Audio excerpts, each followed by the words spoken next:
Bakal calon presiden yang diselenggarakan oleh BEM UI akan kami tunda pelaksanaannya. Nah, maka akan menimbulkan pertanyaan di ruang publik, kenapa batal digelar hari ini? Kenapa harus ditunda? Maka akan ada jawaban, karena ada dua baca pres yang tidak terkonfirmasi. Siapa yang tidak terkonfirmasi? Ganjar dan Prabowo. Nah, tanpa melihat atau mempertanyakan kenapa mereka tidak bisa mengkonfirmasi, akan adalah kesimpulan di ruang publik bahwa Anies si paling perubahan adalah capres yang paling siap untuk adu gagasan. Kan itu poinnya. Ini permainan puncaknya, teman-teman. Kalaupun tidak mau dianggap sebagai permainan puncak, minimal apa yang dilakukan oleh BEM UI hari ini sudah menimbulkan kegaduhan di ruang publik. Hanya menambah bahan kegaduhan baru, di mana para pendukung Anies Baswedan akan sibuk mencela, dan para pendukung Ganjar dan Prabowo tidak terima. Itu poinnya. Nah, tujuan atau keinginan untuk mengadu gagasan itu akhirnya tidak tercapai.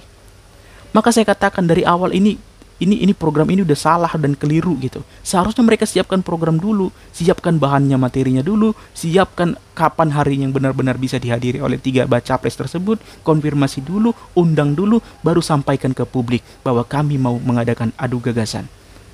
Ini teman-teman, kalau misalnya ini terjadi di organisasi-organisasi intra atau ekstra kampus di kampus lain, kalau misalnya kita mau mengadakan adu gagasan atau apalah, misalnya mau mengadakan seminar gitu, terus tiba-tiba narasumbernya nggak bisa hadir, oh kita yang kena semprot itu. Kita yang salah itu, teman-teman. Nah, saya rasa BEM UI tidak akan mengalami ini. Karena apa? Mereka bisa saja berkilah karena ini isunya sensitif, mereka bisa berlindung di balik terkonfirmasinya Ganjar dan Prabowo. Yang kena celah siapa? Ya Ganjar dan Prabowo. BEM UI-nya tenang gitu. Mereka sudah populer, mereka sudah dianggap wow. Yang terkonfirmasi Anies Baswedan, yang dicela ya Ganjar dan Prabowo. Itu poinnya, itulah yang terjadi hari ini. Nah, maka kapanpun misalnya debat itu terlaksana, teman-teman, ya kapanpun Anies hadir dalam adu gagasan menyampaikan visi misi, tanpa kita melirik visi misinya, kita akan menganggap Anies hebat.